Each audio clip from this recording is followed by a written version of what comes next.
Well, let's get into the main chunk of what we're going to be discussing. Yeah? Which is the Star Wars Brotherhood book. Star Wars Brotherhood. We're going to be checking it out right now. I want to say, before we get started, that I used to read all the time as a kid. Mm-hmm. And I haven't read a book since, like, starting Blind Wave. Okay. It's been a long time. But I used to read, like, a book a week or in a weekend. So when we got this book, I was like, 300 pages or whatever it was. I don't know. It's I don't know how long pages. Yeah, you don't know the pages because you read it. But it was like 12 hours, but at 1.25 speed, it was a little less. 332 pages. I'm like, I could do that in a night. I have done that in a night. I couldn't do it in a night. I stayed up last night finishing it. Were you? Yeah. Very well. Yeah.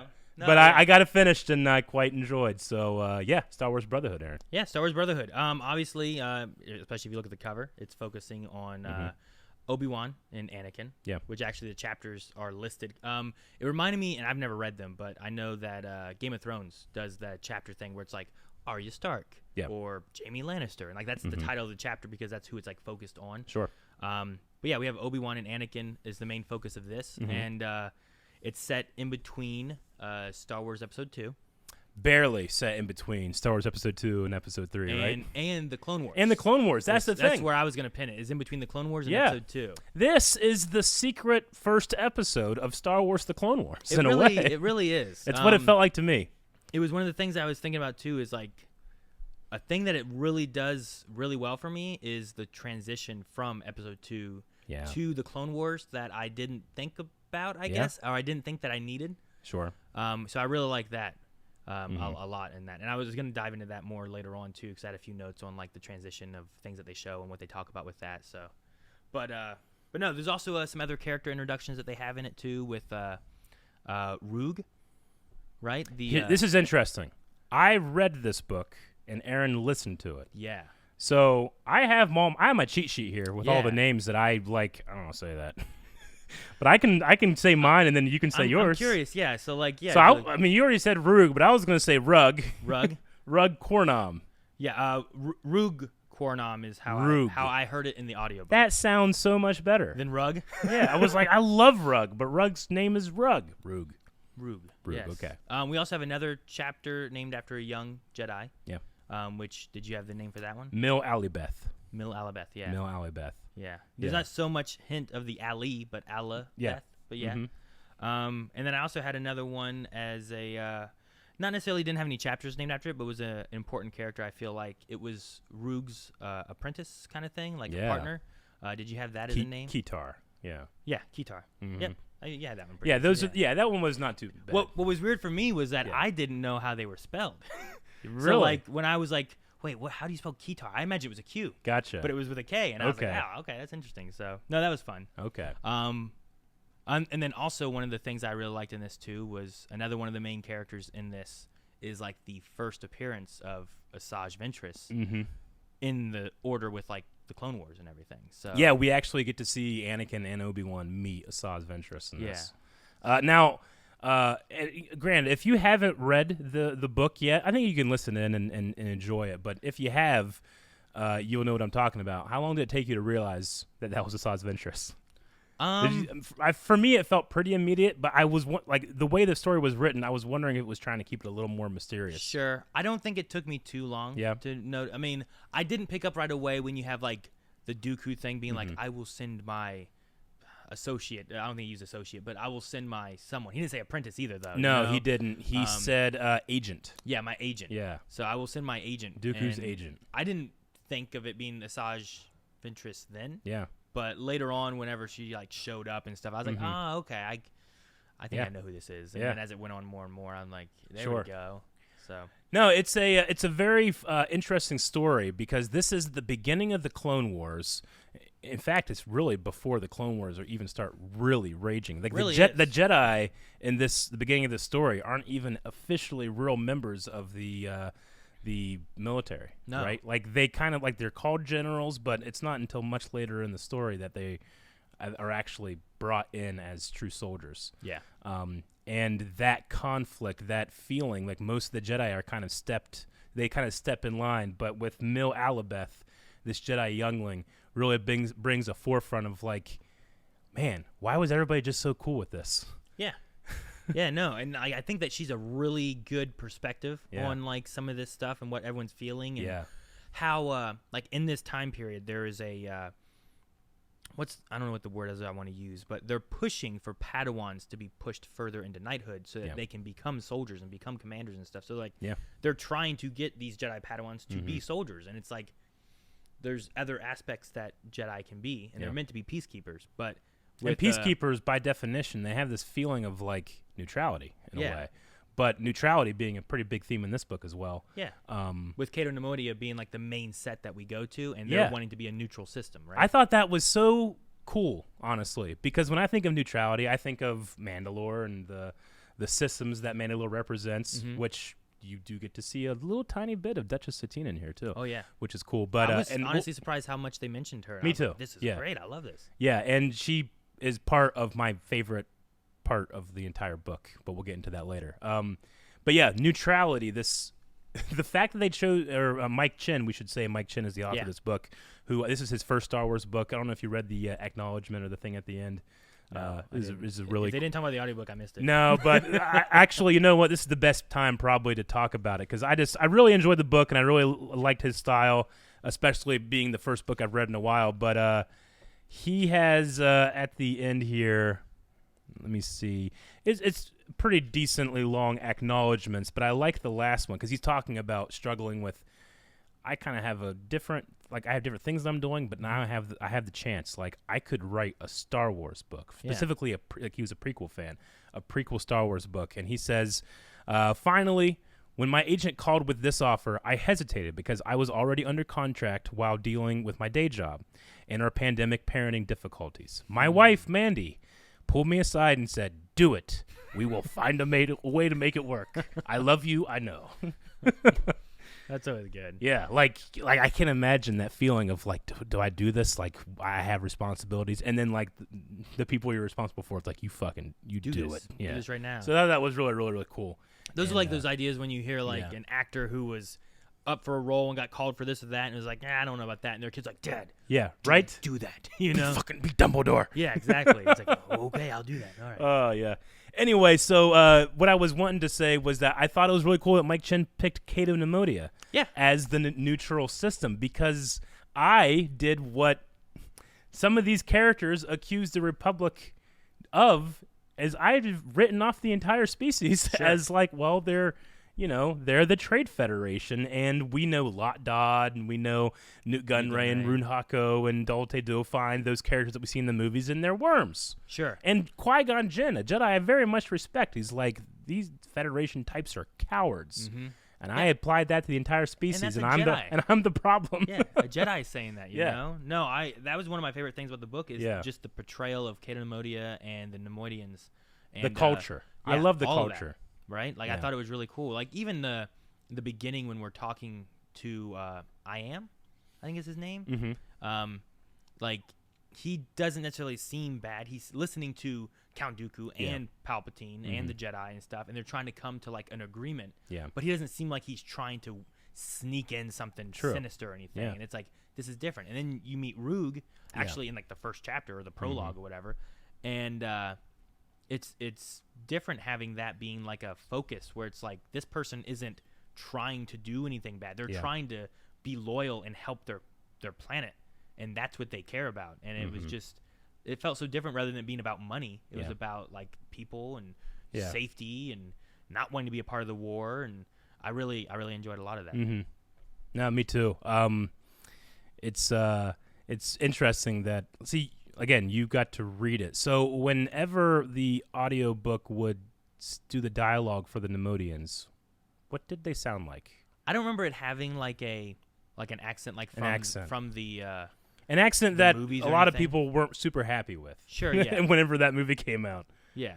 No, I don't remember him doing that. There was some stuff like he kind of did like a Yoda, and it was pretty good. And his Anakin was as Obi-Wan I liked the best. His Mace Windu sounded less like Samuel L. Jackson and a little bit more like almost like Morgan Freeman. Gotcha. But I mean, it was really cool though to listen and hear like some of the way he would change his voice. It would change it enough to where I wasn't confused on who he was talking against, you know, which is always good. I find myself when I'm reading, which is one of the reasons I prefer actually reading than audiobook, is that like I like to color in the lines myself, you know.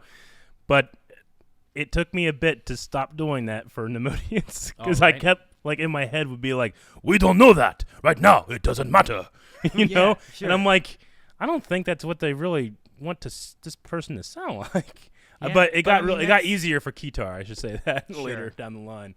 Yeah, but that's just how I like every Neimoidian, even like in Clone Wars and you know all of it. That's kind of the sound they have, and that's just how they speak, you know. And it's like I'm sure like you can tag it, especially in the movies, as like, well, what were they targeting here? But then I feel like once you get into like this is what this culture's like, it has to just feed into being like it's not meant to be a racist anything. It's meant to be not like a character.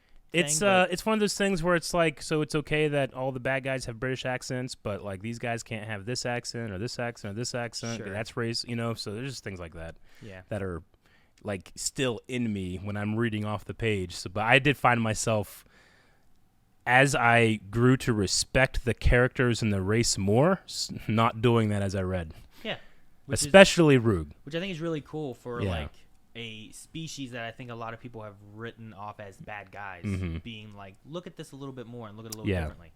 So I really like that. Yeah. Also, I really like in the storyline of it. One of your favorite things from episode 2 is in this book, which is Detective Obi-Wan. Oh, Detective Obi-Wan. Right? Yes. Which I was like when we started off and I was going through it and stuff. I'm like, Eric's gonna really like this aspect. Yeah. Even to the point of like, well, we need some information. Who do we go see? Dex. Yeah. That is one voice that I, with complete and utter abandon, was Obi-Wan, old buddy, in my head. And yeah, it was fantastic. Like they had this small not side story, but background that that Dex and Obi-Wan kind of had a history as younger men, you know, and that he's this information broker. I kind of just thought like, he just kind of hears some stuff, but he's retired information broker. It's like he used to do stuff. And now he's like, you know what? I want to run a diner. Yeah, but I mean, it makes sense. Like all of these nefarious people and government, people, everyone needs to eat. And they all have to talk to the good old Dexter Jester in it. So especially they want that 6-layer cake or whatever it was. Right. I love that. Yeah. And I love when like Dex is like, well, what you gonna pay me? Yeah. He's like, have some more cake. He's like, you got me now. So no, that was a fun moment. And also Dex had a little knowledge of being like, how about that one person, you know? Like where's she at? You know, and like talking about I love that. There's a lot in this book. There's a lot of sets. Like there is Obi-Wan and Anakin, of course. There is Roog and Catar, a kind of master and apprentice. But then there's also Anakin and Padme. There's Obi-Wan and Satine. There's Anakin and Palpatine. There's Obi-Wan and Dex, right? Yeah. Like Obi-Wan isn't going to go and tell all the Jedi all his deepest, darkest secrets, but he told someone. He told Dex, and Dex, like, even though it was relevant, still was like, hey, did you see this HoloNet thing? You know, kind of like prodding at him a little bit, because he still has that, one of my favorite parts of episode 2, Dexter's line where he's like, you Jedi, you get lost in these details. You forget the difference between knowledge and wisdom, and that's very much in his scenes in this book. Yeah. So no, I really like that Dex showing up. I also just enjoyed following Obi-Wan around. Like, one is he has to like try to figure out what a solution to not sending Palpatine to Cato Neimoidia is. Yes, and just to set it up too, like there was it's the beginning of the Clone Wars. Things are about ready to pop off, and there's a terrorist attack at Cato Neimoidia. Yeah. The city of, I have it written down, Zara. The Katsura district, the entire, and if you don't know Cato Neimoidia, it's this giant planet that between these huge mountains are literally like city bridges that hang upside down. It's kind of like a like hammocks, but holding cities instead. Yeah, it kind of is. It's a they kind of develop the Neimoidian culture a little bit more, where they're a lot more artistic. They are risk assessors. So they're always just trying to assess and measure what the risk is, and they must have done it very well if they think that doing this is fine. Yeah. You know? Well, and it doesn't seem like they have a lot of these issues, and this one was like a rare, like, what happened here? Sure. And, like, Roog in the very beginning coming across all that, and, like, the chaos of, like, what happened, what's going on. A bomb went off. Oh, 2 bombs went off. Sure. Wait, a building collapsed? No, wait, the city? Like, what's going on? And, like, it goes through, like, the stress and the fear until, like, now it's clear of what happened, and they see the destruction and what occurred and everything. And, it's a scary moment of starting off this war, you know? I talked about, like, the sets. Like, you had Obi-Wan and Anakin, you have Roog, and you have Cato. They feel so, like, the same. Like, Roog is obviously the kind of weary, experienced mentor, and Cato is Anakin. Sure. Anakin from a different world with no special ability, just passion and fear and vengeance. Yeah. Well, he buys into there's I think one chapter that's focused on like Ventress. Yeah. And that's Ventress and Cato, and he is being kind of fed stuff by her and manipulated, you know. And if the set of Sidious and Anakin, there's also another set of Asajj Ventress and Cato. Yeah. Yeah. I don't think she's ever really been as shrewd in the Clone Wars as she was here. Okay. I can see that. Especially because she had to be kind of under wraps, not, playing the hand that she's actually a Force adept, that she can wield lightsabers. She's very much what Dooku, I feel like, does a lot in the Clone Wars. Yeah, I can agree with that. Yeah. Usually she shows up like as an assassin, not as like, let me show up here and manipulate some things and be careful and help out and whatnot for my side, you know? Yeah. So, no, I agree. And I just like that having, like, she's introduced in the Clone Wars, but when that happens, there's like Ventress, you know? Sure. They're aware of her. So having that moment where it's like, who is this agent? And they don't know, is like, it's cool to see that kind of stuff. So. And, she's introduced truly, if you borrowing like a visual medium, in the 2003 Clone Wars animated series that we actually just recently watched. You watched a lot of it for the first time recently. The book does a couple different things where it canonizes certain moments. Did you notice that? Yeah, there's one especially that I found out that when listening to my audiobook, it has like clips/bookmarks, and I can like note them of what they are. Okay. And there's one that I had where I'm like, oh, what's this? And I put it in there. Sure. So there's a few of those in there, but I only really know of one. So the ones that I noticed was Neimoidia had recently just been attacked by General Grievous. Okay. That did happen in the end of the first volume of that, the Clone Wars. We had Mace Windu, who stared down a whole field of super battle droids on Dantooine. That was the one that when that happened, I was like, wait, what? And I rewound it and listened to it again. I'm bookmarking this one. That's cool. Yeah. So I thought that one was cool too. There was one more, but right at this moment, I can't quite remember what it was. But there was one more that was like, I'm pretty sure they're talking about this moment. Gotcha. But I don't remember it right now. Was it? You were talking about Ventress. Was it Ventress related or something, or?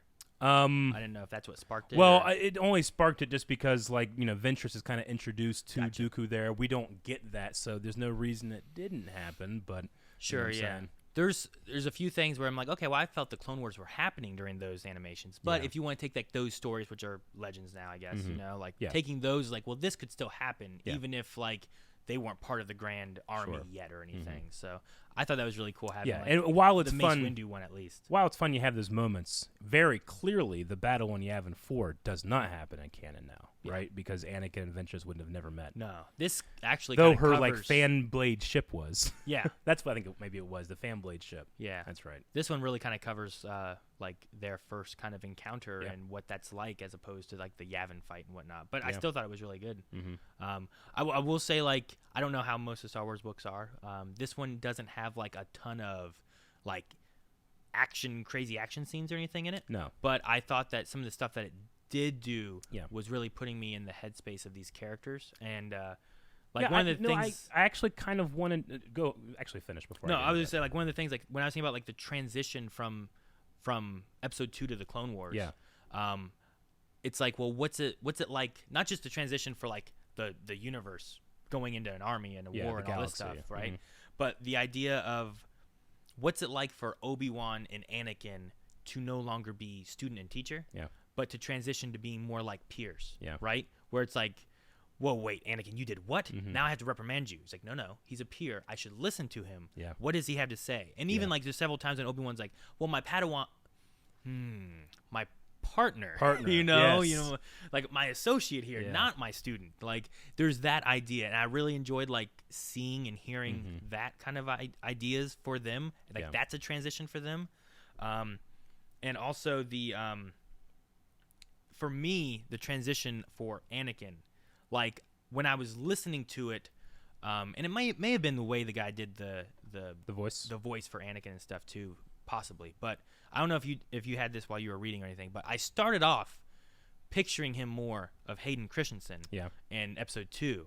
But by the end of the book, I realized that I was hearing him more as Matt Lanter, Anakin. And I don't know if the guy was doing that on purpose when he was reading it, or if it was just like me subconsciously kind of like putting that in there. But like through this book, I feel like I was like, all right, Obi-Wan, more of that, and changed more into like a, what's going on, Snips? Like more of that kind of style of like Anakin. And I was like, that was crazy how I kind of transitioned through that. That's interesting because I did the same thing, but you ever watch like that gif of a train, and if you want it to go this way, it goes that way, and you want it to go that way, it goes that way? Sure, yeah. Kind of the same thing where like I found myself being like Hayden, and then next line, Matt, and then Hayden. Oh, really? Yeah, I kind of like, I would like imagine this as a, in my mind's eye as live action, and then there's other times where I'm clearly imagining this as an episode of the Clone Wars. Sure, yeah. So, no, I really like that. Like, there's a lot of like that where it's the transition is what I really enjoyed. Yeah. And also like talking about getting into their heads.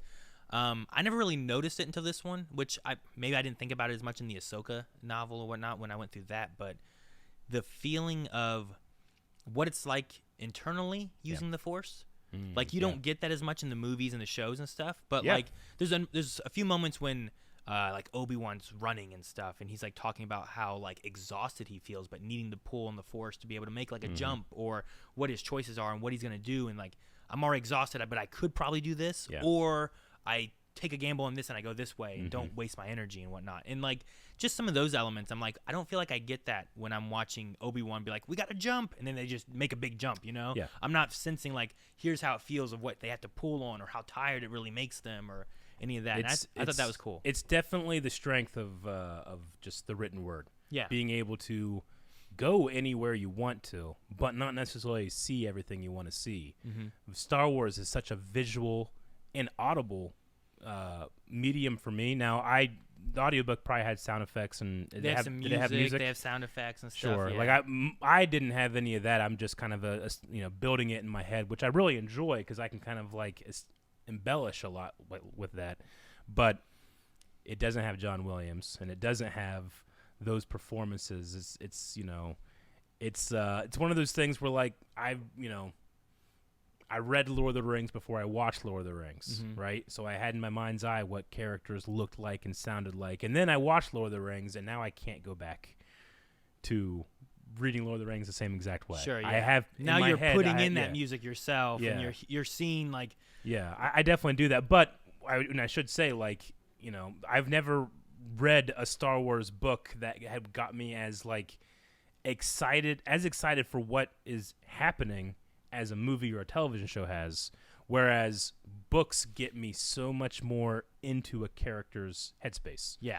There's a moment in this book, there's a bunch of moments in this book, honestly. Sure. But there's one moment where I've never liked Padme more. Oh, yeah? I love just their, like, date that they go on. Honestly, that was one of my favorite things I had, was that I know, like, in the movies and stuff, and even in Clone Wars, they kind of touch on it a little bit, but, like, probably, honestly, no one wants to sit and watch a romance story between the two of them in the movies or whatnot, It's not the best part of the movie. Right? Like, I'm sure, like, we don't need a rom-com between Anakin and Padme, but They even kind of mention that in the book, too, at one point. You remember there's a part in the book where he's like, we were just so cringe and just saying all this shit. I don't know what we were saying. I was like, dude, I know what you're doing, Mike. It's funny, yeah. He's like, it's like reflecting on being like, man, we were just young and dumb. We were just kids a month ago. Yeah.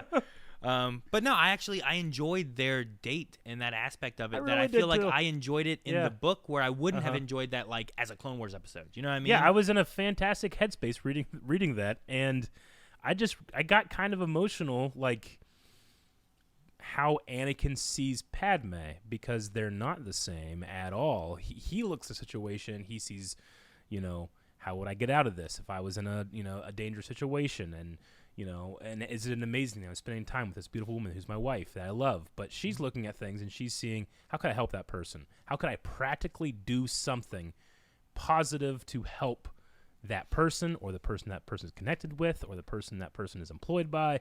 Like, and Anakin, I just loved Anakin looking at her and realizing, like, that's what makes her so special. And I love that Anakin, especially in this book, wrestling with becoming a Jedi Knight, he's no longer a Padawan. He kind of, other than just, being known as the Chosen One, doesn't have a real, true barometer or identity to himself in a way. Sure. He's looking at three people. He looks at Padme, he looks at Palpatine, he looks at Obi-Wan, to be like, those three people, if I can mix them together, would be my favorite person. Yeah. In a way, he has a moment where he's like, it's Padme, and then the other stuff that I'm always interested in. And some of that other stuff, sometimes I'm more interested in what Palpatine's doing, or I'm more interested in lightsaber fighting or Obi-Wan, but it's always Padme at the top. Yeah. I thought that was a cool passage. But yeah, I love their date. It was one of my favorite parts. Well, I like that, like, it was in the under, like, levels of Coruscant, but she, like, took him to get, like, food that was, like, reminding him of Tatooine and that was stuff. so And cool. I was Like, that's just so sweet, his moment where he's like, of course she planned all of this. Yeah. Like, it, like, stacked on stacked on stacked, right? In terms of, it's like, if you are batting out of your league, this is the type of date you take a girl on. Yeah, Exactly. That's That's what it felt like. Like, but that's just her. They were watching, like, pod races and stuff, too, which I thought were cool. And then it all, like, culminates with, like, you want to go park the speeder somewhere? I was like, oh, okay, cool. I really like that moment. And to pair with that moment, I'll just go out and say it, because why not? We can just badonkagonk. We can say whatever we want. My favorite part of the entire book is Obi-Wan in space alone, traveling to Neimoidia, and allows himself this brief second or moments of imagining what would it be like if he did leave the Order and he was with Duchess Satine, and then pulling back. I love the way that Mike Chen makes it sound like he, like, lets those feelings hit and then wash away, right? Yeah. But for a moment, he doesn't let it wash away, and he sits in it. He enjoys it, and then he immediately thinks Anakin would get a kick out of this, because they really did even to this, like, Obi-Wan knows what's going on. Not the details, but he knows Anakin and Padme are a thing. Yeah. And he allows himself to, this is Brotherhood. He allows himself to do what Anakin does, and just like, what if I entertain that thought? And I love that one of his first thoughts after doing that is like, Anakin would have gotten a kick out of that, and thank God he's not here. Yeah. That's my favorite moment of the whole book. In the whole book? Yep. No, I like that too. And I mean, in the book, I think it's a little bit before that when he sees Anakin and he's like, well, what's he looking at? Why is he walking differently? Yeah. Like, I like how they described at one point, like, usually he walks like he's chasing after something. Like, with purpose. He's got, like, his shoulders further than his feet, so he's going that way. Yeah. And then I thought in my head, I'm like, that kind of works with Vader and stuff too. Like, he always walks with purpose. He's going that way and stuff. But this one was like, he was squared up more and looking forward, and like, you see Padme chasing after him and stuff. And it was just, like, interesting hearing from Obi-Wan's perspective of, like, how he's seeing this and what he's thinking about it, and how he's like, there's definitely something going on, and he lets it happen. And he's like, maybe I should say something to Anakin, or maybe I should say something to the council, but I'm not going to do either one of those things. I'll let it be. Yeah. And, that's one of those kind of moments where it's like, should he have said something? Would that have changed the course of all kinds of stuff, But that's one of the things where it's like, you're seeing the moments when things could have been different, and what could have changed, but they weren't, and this is how things fell out because of it. And a mixture of that is because of the bond they had, how much he trusts Padme as being a good influence in his life, how much he trusts Anakin as being, like, the right person, the chosen one, listening to Qui-Gon, like, they mention Qui-Gon a lots of times in this book about, like, Obi-Wan being like, what would Qui-Gon think about this? How would he solve Cato and Neimoidia? How, all those kind of things. To a point, they mention it so much to a point where it feels like Anakin actually senses his presence. They did kind of have at least one moment where I was like, huh. Yeah. Like, well, I'm trying to think of what it was, but I can't remember it right now. But yeah, there was definitely a moment where I'm like, that's interesting to have it where it's like, I know that he knew him. We met him in episode 1. He didn't know him too long, but, like, how much is Qui-Gon around, and, like, what does he feel? Because, like, in episode 2, you have that moment where he goes to kill, like, the sand people, and you have the Anakin, thing, and it's like, what's he hearing of that? Is Qui-Gon there? Is he kind of thinking about Qui-Gon in the moment, or is Qui-Gon reaching out trying to stop him? And there's definitely some interesting aspects there of, like, what does Anakin feel about Qui-Gon, or is Qui-Gon trying to reach him? Mm-hmm. So, no, I do like a lot of another great moment with Obi-Wan realizing like how much Qui-Gon what's the word that he used when it came to Anakin? He like believed in him. Mm-hmm. How much he believed in him, but then he also realized how much he believed in Obi-Wan. Yeah, as well. Like he gave Obi-Wan what he thought was the most important thing to do, and that will not be the last time someone calls on Obi-Wan to do that. Yeah. Yeah. No, I mean that whole thing too with like Obi-Wan thinks about him a lot, to the point where at one point he's like, I need to do this like Anakin. Yeah. And then I'll be like me, you know? Like I need to be more spur of the moment and solve like getting out of this situation and stuff. And then like now I have a plan, and here's what the plan will be. And I just like that. Like this book's called Brotherhood. There's a lot of time that Anakin and Obi-Wan aren't together. A lot. You know? But interestingly, a lot of times where like especially in Obi-Wan's case, like realizing how much he relied on that kid. Yeah. And like the tie and the bond that they have already. And it's getting that transition to where like, well, when you watch the Clone Wars and you see how they interact and what they do there, and it's changed from like a, I don't know, like a struggle of like master and student to being more of like, we're not, you know, they're not the same. They have different ways of how they operate and stuff too, but like the bond and what they have and how like, well, when those two are together, somehow just everything works out. Yeah. Even though they get into some crazy situations, these two just complete everything they need to complete. They do, but and there's like, and even though they do spend a lot of time not together, they're like the theme of the book is about those two, because Obi-Wan is primarily, you know, having a lot of situations with Rogue and Qatar, right? And he sees in that relationship his own relationship with Anakin. Yeah. Anakin, it's hilarious, but he's put on babysitting duty pretty much. Yeah. But it so mirrors what Obi-Wan went through at that point of his life. Obi-Wan was immediately brought to become a Jedi Master and immediately got a Padawan. Anakin, you know, because of the Clone Wars, immediately become a Jedi Knight. Yeah. And then he gets a pseudo Padawan in a way. Yeah. And like, I love Ahsoka. Love it. But by the time I got to the end of this book, I was like, I really like Mill. I definitely got to the point where I'm like, I hope she shows up again somewhere. Like, I really like the character and the Force, the way she described the Force and the way her powers worked with it, and what she sensed and everything. It's a very interesting thing that we should cover. Like, Mill has an attunement to the Force that's unlike most Jedi. Not any, because we do find out that she gets to be with someone that understands her a bit more. Yeah. Right? With this other Jedi Master she ends up with. But she has the ability to sense pain. Yeah. And not just physical pain, but emotional, sadness, the effects of war. That's how she sees things. And I weirdly kept thinking about Smallville and Superman, how Clark, especially in like Man of Steel, like Clark can't control his power, so he's at school and he just sees skeletons, or he hears terrible things at night because he can't control his abilities.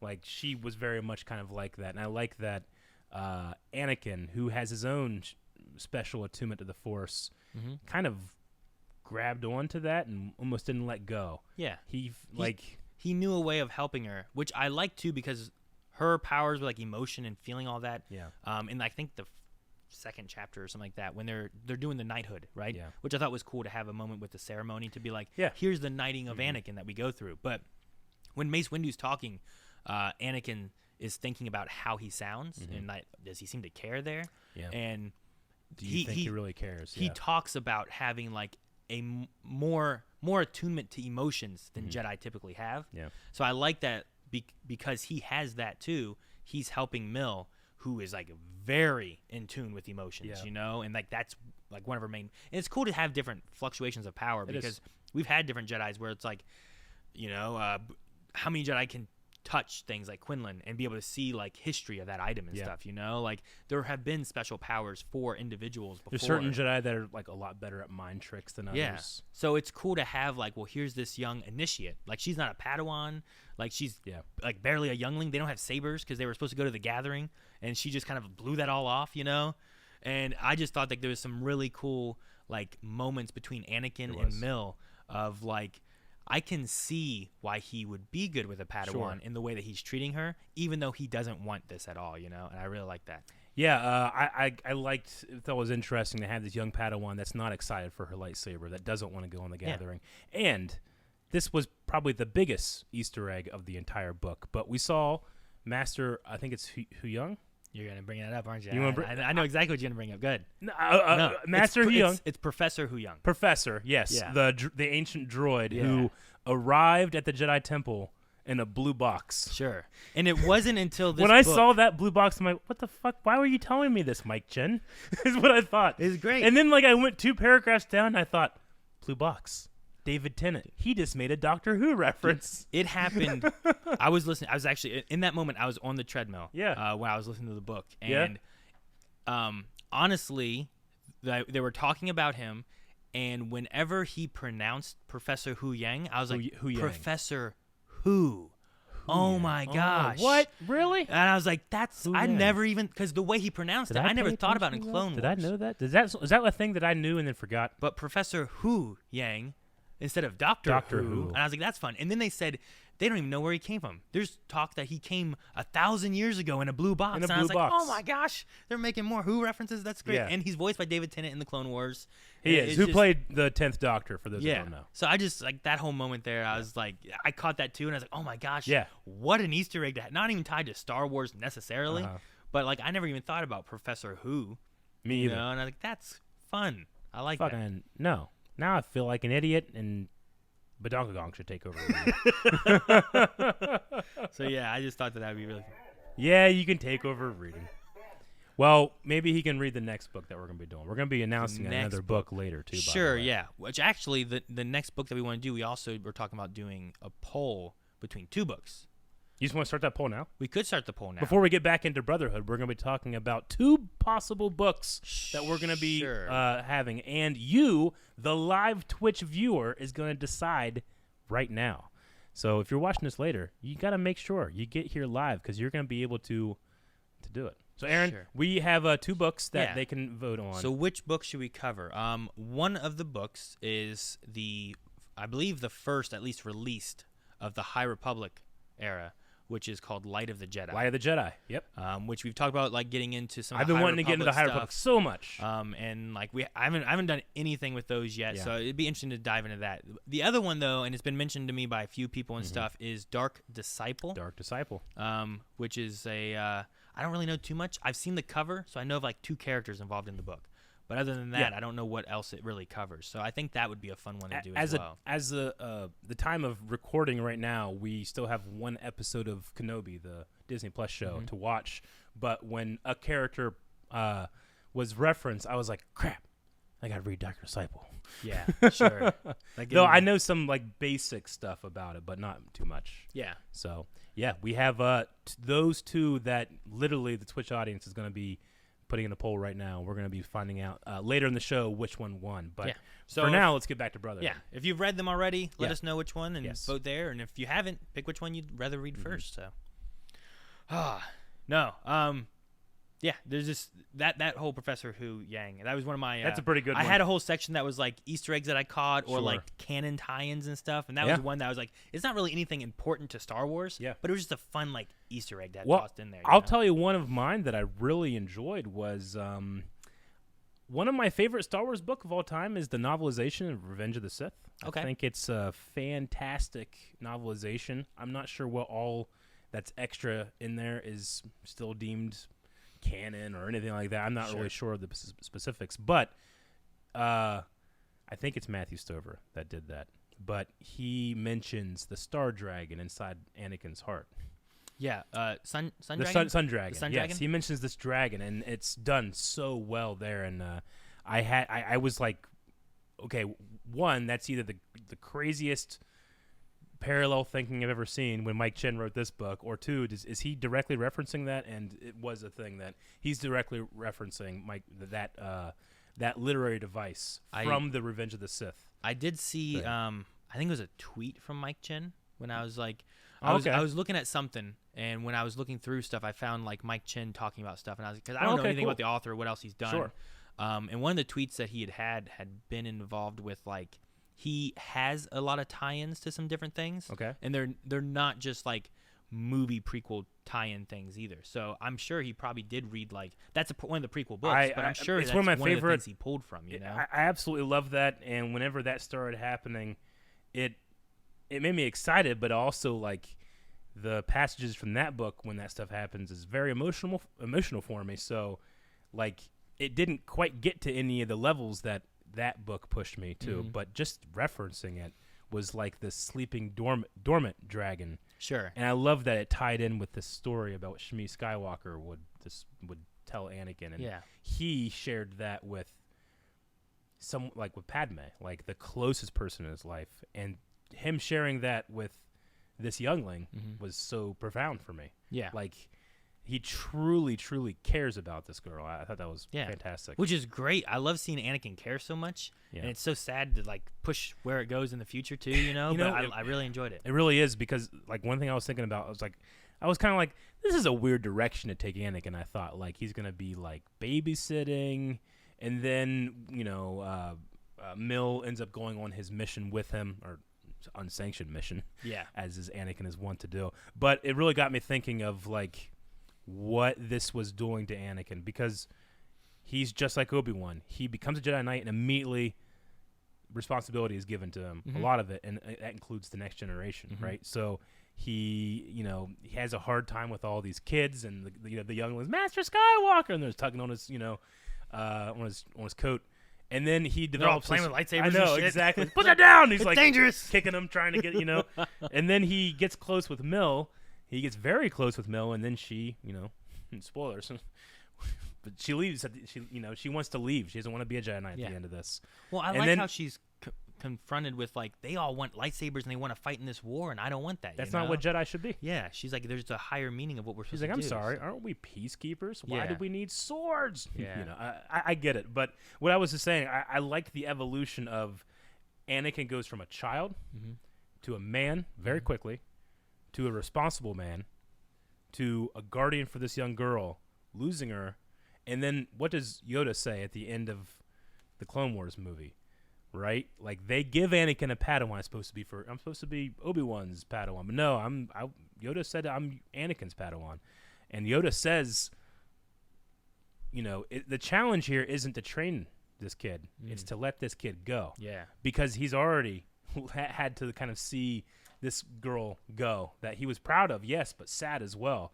And I can imagine like the what if version of the Star Wars story, where if Anakin didn't turn and he did have children, like what he would have learned from Mill, what we would have learned from Ahsoka, and then what that would have informed his life with Luke and Leia growing up, being with Padme, being a family, everything that he wanted. He had a moment in this book where he talks about like, I just want to leave. I don't want to do this. Yeah. We could just go be happy. But the woman I love, Padme, would not be the woman I love if she did that. Yeah. No, I love the toying with those ideas, because Anakin and Padme, also Satine and Obi-Wan, like they toy with the ideas of like, what if we did just go off and be on our own and stuff? Like, what would the galaxy be like? What what the things that Satine does? What if Obi-Wan and her would have just went off and done something? Yeah. Would they have done more for the galaxy? Would they have done less for the galaxy? Like what would the galaxy? Because they're key players in a lot of different things. So it's interesting to have those like elements there during that sequence. I don't know why, but my mind kind of trailed off a little tiny bit, and I had to like, you do that thing where like you read, or at least for me, I do it. You go back and read again. I read the whole paragraph. I'm like, shit, I didn't get any of that. I gotta read it again. But during that sequence when he was kind of imagining himself like, what if I did leave and went with Satine? I wrote this whole story in my head where like Satine, like, you know what, the whole thing about like peace and neutrality and all that stuff, fuck it, and she like, and she literally becomes Mandalore. Oh, she becomes Mandalorian? And I was like, I love the idea so much. I started to like just like sketching a design of like, what is her look? Satine Mandalorian. Mandalorian armor. And then if Obi-Wan left with her, Obi-Wan could be like her right hand, and he could have Mandalorian armor with a lightsaber. I was like, this is fucking badass, man. They need to get me in on Visions. When is Visions going to be trying to get the Ohio culture out there, Because I was writing a whole story of like Mandalore Kryze and her right hand Kenobi. That could be fun, but it's not real. Alternate. Anyway, getting back to it though, I did think, like, did you have a favorite new original character in this book? Favorite of the new characters probably is Mill. Is it Mill? I really liked Roog though. I think Roog is mine. Just the aspects that she had with like, just the loyalty and the way like she doesn't really know Obi-Wan, the love for her planet, but like for me, but she like he doesn't seem bad, and she's willing to like okay, Kitar is going too far, and I can see that, so I'm gonna side with Obi-Wan, and I like being in her headspace whenever she's like having to take sniper shots and different things too, and I also really like towards the end when it's Anakin and Obi-Wan are like trying to escape and they're fighting off all these droids and stuff, and all of a sudden just like sniper fire just starts shooting. Yeah. And like they're like, where'd that come from? They don't know. So like Obi-Wan just kind of like, thank you, wherever you are. Yeah. No, I think Rue is my favorite just because it's the reason I love the Rogue One moment when Cassian says, "Hey, we're going with you, Jin." Like the Republic or the rebellion leadership, they all say no, but we have done terrible things for this cause, and we are not going to stop. We're going with you. We believe in you. I feel like I felt that way with Rue. She was an ex-Special Forces, right? Yep. I don't know. She wasn't current Special Forces. No, she had been. Because there was a thing in the beginning where they brought everybody in for this disaster, but she talks like a about guard now. But she talks about she has all this experience. She, the truths that Obi-Wan deals with, like people like me make those truths. Yeah, I thought that was we make those facts, and sometimes people don't even tell us what to do. Like she was in this like Black Ops thing where like they know what they're supposed to do, what they're not supposed to do, and they sometimes just make decisions. So I just thought it was it's like an alternate Obi-Wan in a way. That was raised in a different culture, from a different species, from a different order, but still dealing with the same problems of how do you raise this person that you obviously care for, but they're going down that dark path. I really like that. I think that it's surprising that Rue is one of my favorite characters in Star Wars, and she's a Neimoidian. Yeah. No, to bring it all back. I hope that both of them maybe show up somewhere else or in other books, or whatever the case may be, just to have that aspect. And Rue got saved at the end, right? Yeah, I love that moment too, where they're talking about like in the fog, you can't see, and like a line of droids gone, a line of droids gone. Yeah, right. It's like what? And like I was like, man, it's fucking Sauron coming. Yeah. What's happening? And it's like you can see Obi-Wan and Anakin, and these two can do anything, And it was like, oh, this is so cool. Sure. I love that. It was such a good moment to be like, I don't know, just her like choosing to stay back. And then, like, I will, take whatever the repercussions are. He may try to brand me a traitor. I have the information I have, and we'll see what happens. But I like that at the end they show up to, like, we are going to help you. I like how Obi-Wan at one point, he puts his life in her hands. Yeah. Like, in terms of trust. Mm-hmm. Great stuff. And they just met. Yeah. That was great. I love it so much. Yeah. One of the other things I thought was really neat, and I guess this kind of goes with transitioning as well, which like I said before, that's one of the big themes this book covers a lot of. But it's Anakin getting used to his hand, which I thought was interesting. Like in episode 2, it just it gets cut off and he has a new hand. And then episode 3, they don't really discuss it. He just has a metal hand. And even through the Clone Wars, like it's not really like a thing or anything. But in this one, he talks about like, like clenching his fist and like it's doing the same thing as his other fist is, but there's no emotion in it. There's no feeling. It's just like copying it, and it's interesting hearing his and it lags behind his natural senses and his natural reflexes, right? Yeah. So I liked having it like describe what it feels like and how he doesn't accept it and how eventually when he comes to accept it, it becomes more natural. And I just really like that process. Rather than trying to wrap himself around that weakness, he can wrap himself around that as a strength. Yeah. Which is going to come in handy much later sure, yeah. as Darth Vader. But I also really love that thought process that the author had. But I especially liked that he pointed out that Padme made extra effort to make it feel like this is the most natural thing, like to hold that hand. Or if it touches her face or whatever, and it's like she doesn't like pull back from it or scared of it or anything. I thought that was a very loving thing for Padme to do. Even though Anakin kind of saw through it, it's still, I don't know. I'm excited for all the books that we're going to be covering in this show, which will be years in the making. But there's some Padme books that I'm really interested in to check out as well. Yeah. I think it's called The Queen's Gambit is one of them. Queen's Shadow? Well, I think that both of those. Maybe I'm wrong. Maybe it's Queen's Shadow. here's the thing, though. How many things did you find that you're like, wait, what? Okay, that must be a reference to a book I haven't seen or haven't read. I mean, there's probably a few things. Yeah. I had a couple. I only had like 2. I was trying to think of like what questions do I have like from when I read this that I'm like, well, this I'm not too sure what the answers of this. And this one was confusing. So like one was, and it's more so for this book, but like, who planted the bombs? We didn't really figure that out. I'm assuming it's just like Dooku and Ventress. Sure. You know what I mean? Yeah. But like they didn't really like figure it out. They were like, there's a third party, and they kind of went to like the agent was causing problems. But I didn't feel like, did Obi-Wan and Anakin figure it out? You know what I mean? No, they don't. I think it's left up to subtext that it's Palpatine's directly responsible. Yeah, like the Sith are like they're it's the Clone Wars. Palpatine's like manipulating both sides. So I'm like, well, whatever it is. I mean, I don't think Palpatine was there like. Sure, yeah. You know, but whatever he did, he purposely made it so it looked like it was a Republic. He looked like it was a Separatist, using formations and technology from both. It was like laser bombs from the Separatists. And then whoever did that, I imagine, is no more. That could be too. And I didn't think about it that way, where it's like he hired someone to do it, and then Dooku easily could be like, all right, you do this, and then I kill you. Yeah. And then we don't have to worry about it. But we know who plants the other bombs. The Kitar ones? Kitar, yeah. Yeah, I was sad to see Kitar go far down, because I mean he's passionate. His story about his parents was heartbreaking. Sure.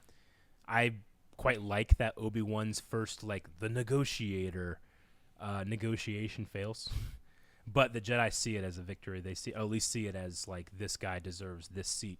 And they also talked about how there's this revolving door of a council seat that Coleman Trebor, who was like the shark guy that Django shoots.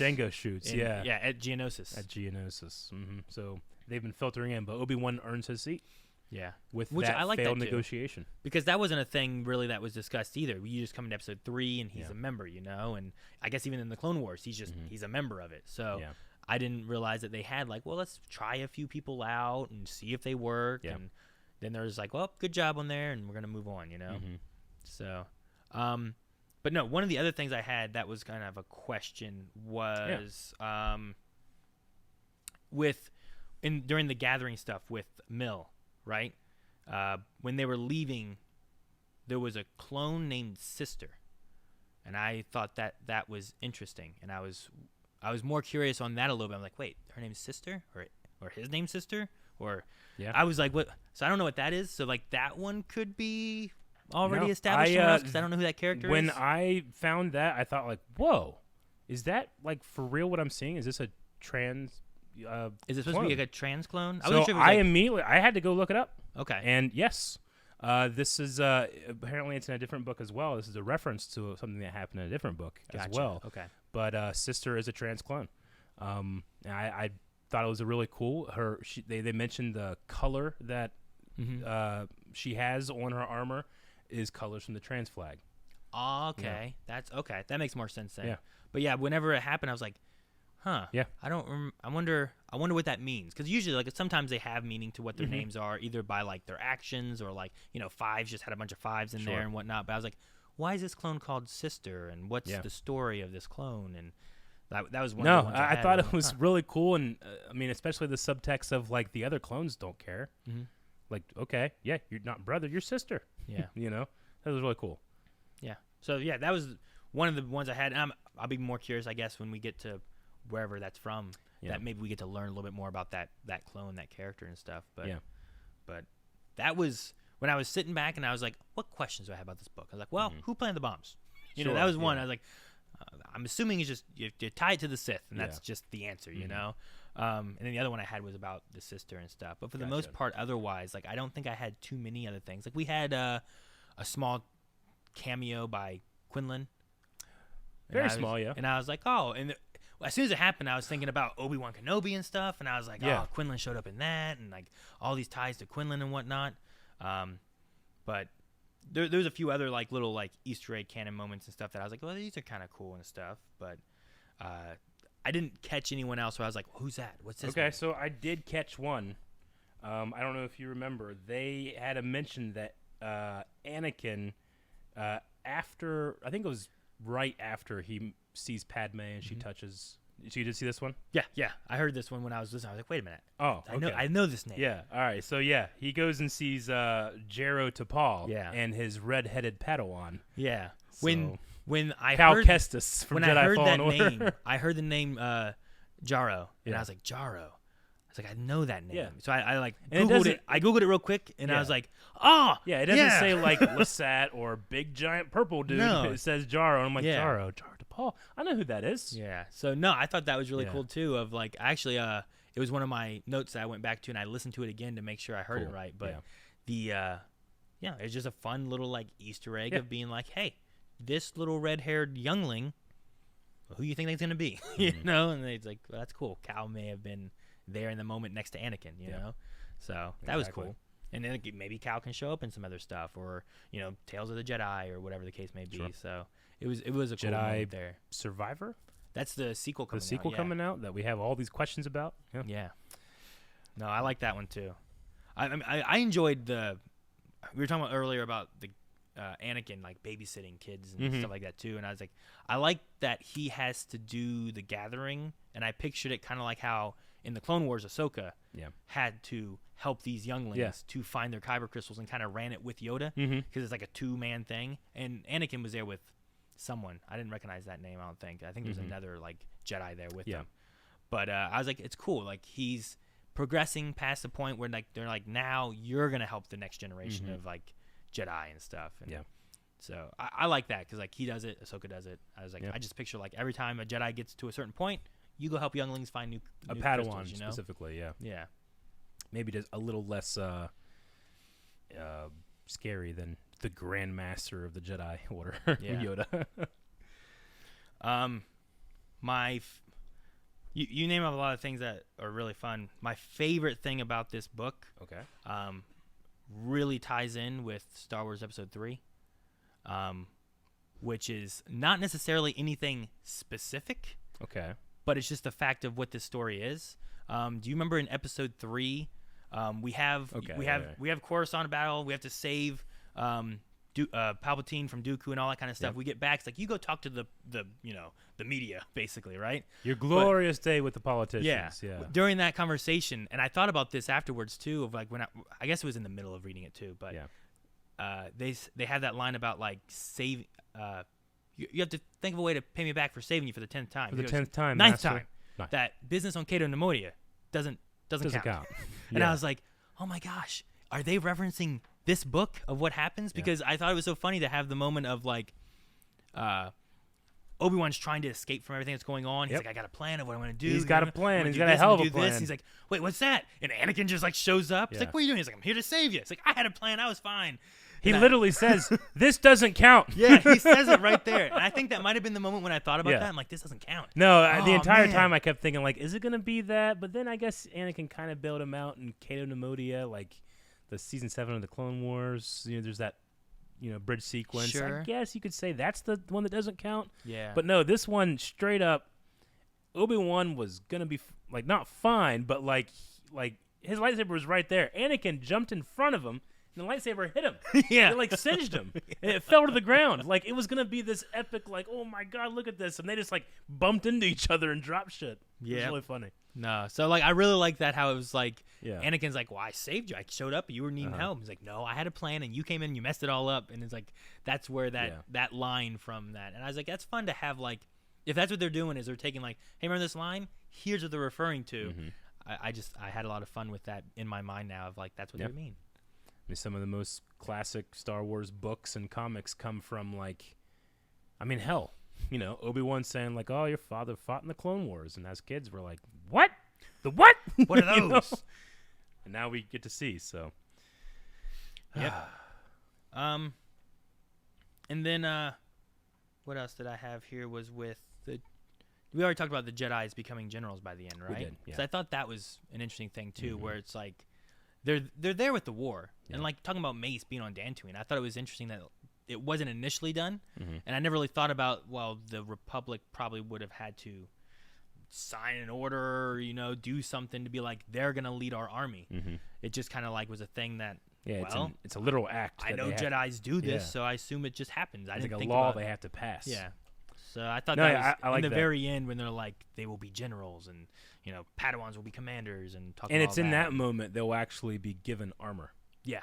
Which they get their armor at the end. And I liked, was it Mill that walked up to them and they were being like, I don't know if it fits right. What do you like? And they're like talking about their armor and stuff. I'm never going to be wearing armor ever my whole life. And then he's literally encased in armor later. Yeah.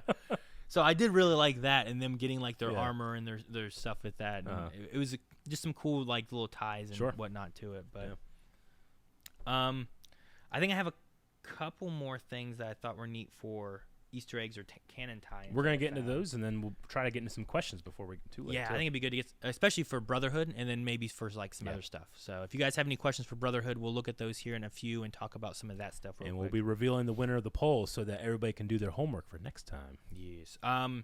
Also, we've been watching Obi-Wan Kenobi, and there's definitely been, especially in this last episode that we watched, where like I had in the back of my mind thinking about this book a little bit and the brotherhood between them while watching the Kenobi series and whatnot, and I was like, oh man, it makes it sadder. It does make it sadder. It makes it pretty sad. All right, some of the Easter eggs and tie-ins and stuff that I saw. You mentioned Coleman Trebor. Yep. He's the one who died on the council. That's who Obi-Wan's replacing and stuff. And I was like, okay, well. Once I was like, who is he replacing? Which one's that? And I saw him. I'm like, okay, well, that's cool. I can go get the action figure if you want. The action figure? You have it right over there. We mentioned several of these already, which is good. Mace Windu and Dantooine. You mentioned some of the other Clone Wars stuff. There was a mention of Shatterpoint by Palpatine. There was. Which I was like, ooh, okay, cool. And I thought, I'm pretty sure I read that book like a long time ago. I don't remember too much of it.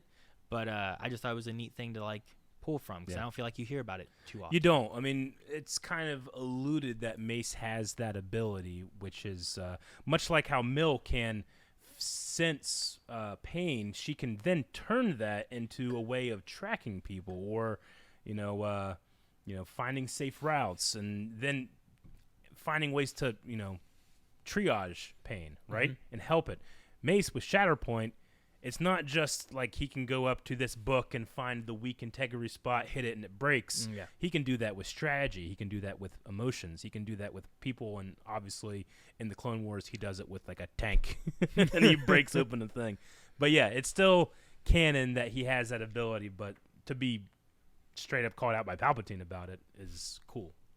Yeah, which I thought that was really cool. Two that I had actually came, or at least a lot of my knowledge, it ties to KOTOR, where they had a mention of the Zerka Corporation. Oh, they did. Which I thought that's was cool. right over my head, but you're right. Yeah, so I was like, I wasn't the thinking Zerka about Corporation. that. That's really cool.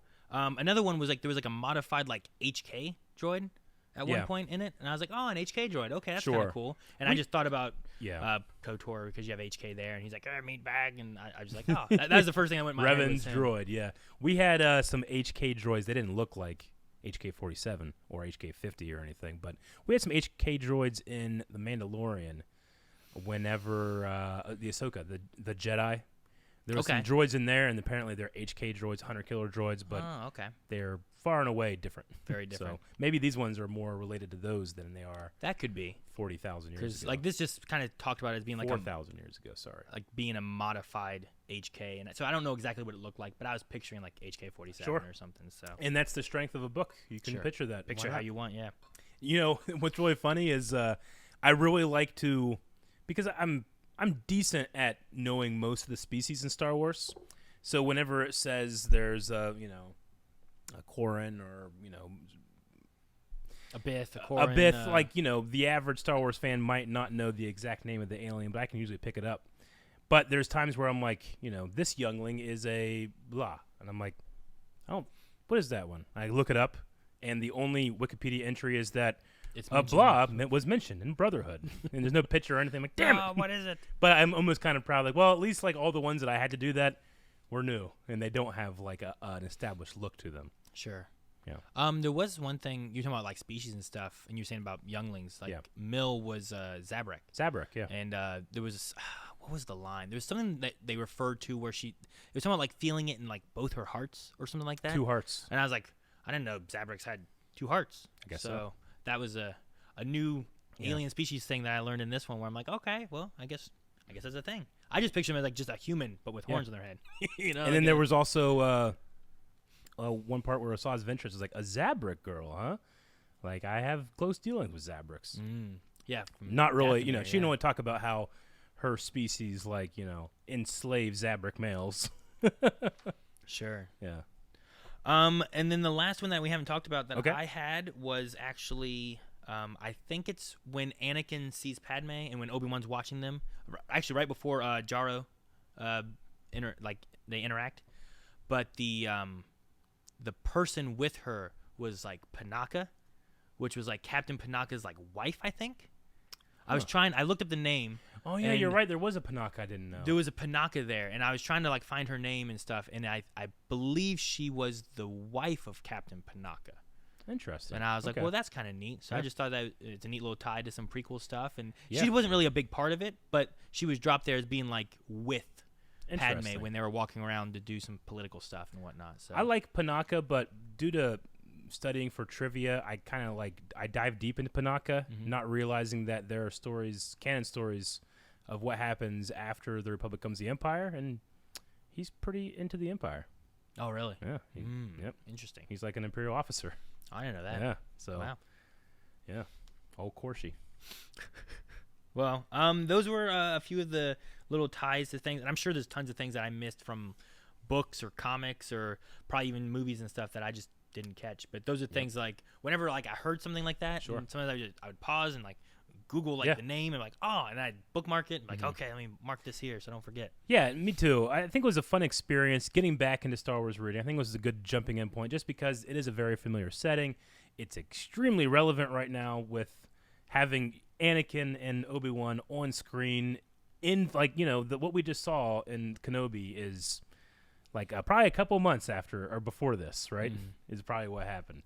And it should have been just a little bit before this, that it occurred. So very relevant, and I just I really enjoyed the process, and I'm looking forward to getting to the next one. But do you want to see if we have any questions? Yeah, let's look at see about a few questions. Nope. Well, we do have questions. There are questions. Okay. All right, but Donka Gonk is gonna let us see some questions here. Let's see what we have. Yizing. Definitely some of the grossest stuff in the book is seeing how Palpatine has been grooming Anakin when he mentions how he wants the younglings to be comfortable with the clones. Yeah. I was so disgusted. What do you think is Palpatine's most evil act? Yeah, that hit me as well, where he's like, he needs to get as many Jedi in front of clones as possible and getting them used to them and feel safe with them. I personally found it kind of interesting and kind of sad as well that the younglings, they are just kids, I mean, yes, they're Jedi and they have these powers and stuff, but they look up to these mentor figures as like, you know everything, and you're gonna keep us safe, and Master Skywalker and this other master that was like entertaining them, and like they're taken as babies. It's really fucked up, but they're taken as babies, and a baby needs like touch and contact and love and a routine and someone constant. They don't have that. They have this ever revolving door of masters and people that come in and play being their parent, but not, and then they're just like thrust into, well, now you're going to need to be a Padawan, and also the Padawans are going to be becoming commanders, and you're going to be thrown into war. That's like the most sad I think I got, just kind of thinking about the youngling's life and compared to my own life. And it makes it seem like Anakin's childhood is almost a blessing. I mean, despite being a slave, he got to have a mother, and he gets to think about that mother. Yeah, I thought it was some of these Padawans. I thought it was almost I thought it was almost a missed opportunity not to have Mill kind of question more about, like, you remember your mother? Like, no one does. Why? Sure, yeah. But though, Mill still. I mean, maybe they do if they were strong with the Force. Like True. There's that line with Leia remembering her mother. And there's Obi-Wan saying he's like remembers flashes, remembers a baby. Maybe I had a brother, stuff like that. Yeah, sure. No, but the Palpatine thing, it definitely was. It was pretty gross. I get you with that. I mean, what's his most evil act? I think it's that he wants to rise to power, so he causes a war that kills how many people? Yeah. Like if he's behind an act to destroy that hanging city, and the whole district just falls. Like, how many people died there just to try to, like, get them to join the Separatists? Like, that wasn't even, like, to win the war, to gain his power. So, like, how many people died over the course of this whole thing? Like, Padawans, Jedi, Separatists, you know, all kinds of people. So, I mean, the grossest Palpatine is for me is mockery. Like, he mocks you. We talked about this a little bit in our most recent Kenobi reaction, but, like, the Sith have gotten, and Palpatine especially, he's gotten to the point where, like, he doesn't need to fight with a lightsaber. I mean, Mill, she doesn't have a lightsaber crystal, doesn't want to do it, but Palpatine, he doesn't need it. He doesn't need it. He can manipulate, and he can, I mean, and also he's like the best with a lightsaber, you know, but he mocks you when he does it, and he mocks the Jedi. You know, I mean, he tells the truth sometimes about the Jedi and their dogma and and the lies, the fog of lies they tell. He's not 100% wrong. No, but he takes the Jedi's hope, the chosen one, their prophecy, the thing that like they're like, we were lying, like the shroud of the dark side has fallen, and all we have is like maybe Anakin Skywalker can do something, and he takes him and he turns him into a fucking monster. He uses his pain from being a slave and losing his mother, the Tusken Raiders brutally killing, you know, and he takes that and he warps it, and he guides, you know, this beautiful senator into his life, and they get married on a secret place in Naboo, Palpatine's homeworld, where he has connections, and he, like, you know, at least in the old continuity, he knew that priest, that, you know, he knew everything, and he did that, and he used the Jedi's chosen one to mock them and made it his apprentice. I find his mockery the worst. Sure. Like, it's just, like, if you're gonna win, like, win right, you know. Like, he'll stab you in the back and then just, like, mock you. It's like, I didn't do anything wrong. Stab you in the back and then mock like, you. I'm not worthy of being mocked, but he doesn't care because he's the culmination of this rule of two. Sure. To the point where he believes that he's superseded it. Yeah. Right? Sure. The rule of two is that when this person becomes stronger, you step back and you're gone. You're dead. Yeah. But he sets up contingencies to live forever.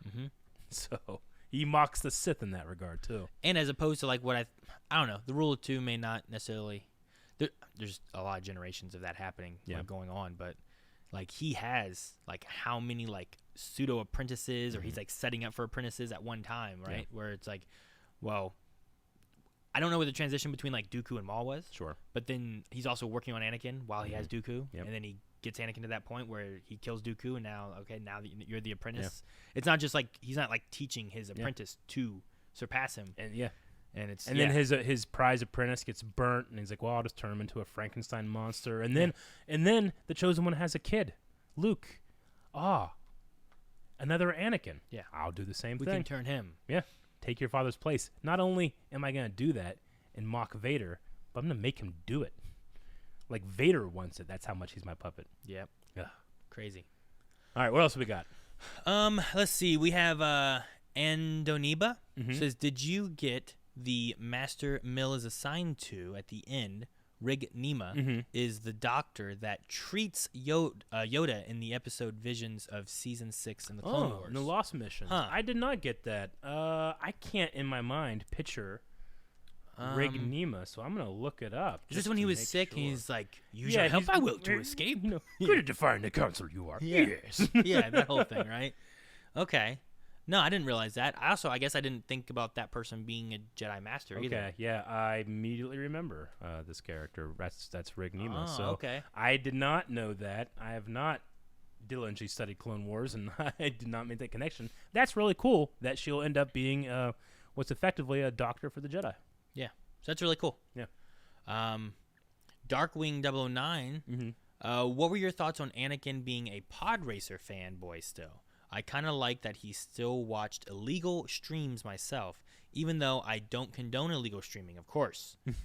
Very Sith. Very Sith. Yeah, no, I did like that because in episode 2, when you go to the Outlander Club, I think there's a pod race on one of the TVs. Like, there's definitely, like, you know, droids playing football and stuff like that. Makes sense to have sports and stuff, yeah. But I never really considered that, you know, Qui-Gon says this is illegal in the Republic, pod racing. It's far too dangerous. You can't do it. So Anakin watching pod races and Padme, being like, it's just kind of funny to think about those two. It's like, I'm going to watch the race, honey. Like open up like some can. No, yeah. I thought it was cool to he was a part of that and he wants to still like see what's going on. And I mean, the dude finished one race, like he just started his career Humans don't and do left. that, Exactly. So I thought that was really cool. Also, the bar, the Outlander Club, was like mentioned by Obi-Wan for a second. It was, too. Yeah. Like he's like last time he was in a bar. Yeah. cut off someone's hand. Someone's hand. I sent Elon home and cut off someone's hand. Yeah, exactly. So I thought that was fun too. Cyborg. Did you guys like that Anakin kept doubting himself because of his new mechanical hand? Yep. I really liked how Mike Chen really put it out there how difficult it was for Anakin to have lost his hand.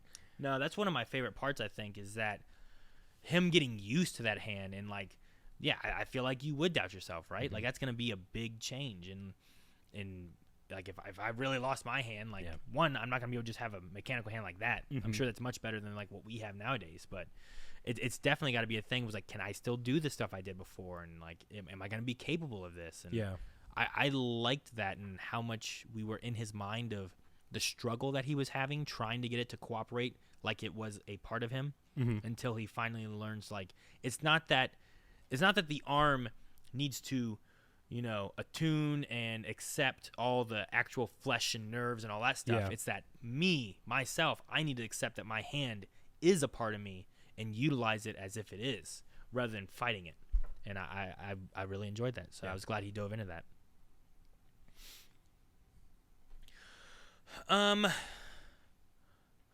Josh Anderson says, what is your favorite quote or line from the book? Well, I'll definitely have to keep this in mind whenever we do future stuff. Like, keep track of my favorite. But I did try to quickly find, because I saw your question coming up. And I said it before, but it's this last passage here in chapter 14, Obi-Wan in Space. Obi-Wan let thoughts flow through him, dwelling on them enough to process, but without ever stewing on them. This is when he's talking about Satine, by the way. Though when he considered what might happen if, of all people, Anakin stumbled upon his history with Satine, he found himself smirking, and he allowed himself to hold on to the briefest moment of amusement. I like that because he talks about he lets it come in and then lets it go away, and he lets it comes in and comes away. Satine comes in and goes away. Anakin finding out in, and that's what he holds on to. Like Anakin, like being like, "Hey, it's your girlfriend, huh?" I think that was my favorite part of the book. That's really good. Yeah. I mean, if I'm trying to think of quote wise and stuff for me, I don't have anything initially except for, and it may be because it's one of the fresher parts, but I really liked the description of Obi-Wan and Anakin at the very end of like when the battle droids are being taken away, and how they're talking about like who these two are and like little pinpricks of blue light, like slowly advancing, and it's like, and it's Anakin and Obi-Wan, and together they can do anything, and it's like, and I feel like that's a very true aspect of them. Like when those two are together, they can do anything, and it's not until those two are been split apart, and you've broken that brotherhood, and they are themselves fighting, that like everything else just starts collapsing around it. That's a fantastic pull, and it's made even better that that's exactly how the Revenge of the Sith novelization starts. Is that Anakin, or it's like Skywalker and Kenobi, name a better team. Yeah. And then it talks about the stuff that they've done, and like whenever the Chancellor's taken, there's only one call they make. Who do you call? Yeah. It's like these two will get it done. We may get other Jedi in there, and they could die, or they might not make it and stuff, but those two always come through. Even though there's chaos and things get messy, they get it done. I enjoy that. That's like one of your favorite passages, and from what we've learned about Mike Chen, that is probably... It's probably on very purpose. Intentional. Yeah. Homage to the beginning of That's cool. I didn't know that, so that's really neat. That's cool. I like that. And then we have... Say that name. Insane the Membrane 97. Insane in the Membrane. Oh, I see. Okay. Insane in the Membrane. After reading this book and having watched the Clone Wars, how do you feel about Anakin and Padme's relationship? I mean, Anakin and Padme's relationship is the weakest part of the prequels for me, just because, I mean, there's some really weird, dumb scenes in there, and even Revenge of the Sith, which is one of my favorite, I don't know, I love all the prequels, but it's a very rewatchable movie, I should say. Like, there's still like that scene on the balcony at her apartment where I'm like, just shut up, you know. I kind of do that in my head because it's a romantic subplot from a 1920s movie, not necessarily a 1990s movie. Sure, is what it feels like to me, and I understand what Lucas was doing. It's just the weakest part.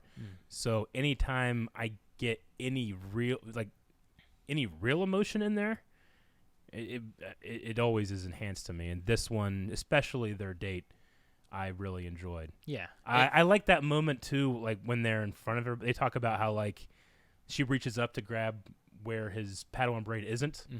Like they're looking around, and they're kind of looking around, and Padme has that look of like, he says like, they got like a little tiny bit of rush that they're in front of like some of the most important people in the galaxy right now. Stop doing this. Like my boss is here and your bosses are here. Yeah, and they did that. And then Anakin gives her his Padawan braid in carbonite. Yeah, which is really cool. Oh, that was sweet. Which just begs to one day be found again and in perfect condition because it's in carbonite. Sure. Yeah. So I agree. That was one of my favorite things was the dating aspect and being able to see and hear like what went through their mind, what it's like. Like it just felt like a natural date, you know. And I really enjoyed that, and it had much more emotion and stuff to it, I think, than what you get from the movies. Yeah. But it's also a thing where it's like I don't know if this would work well in like a movie or a Clone Wars episode or anything, but I definitely enjoyed it. Yeah. So.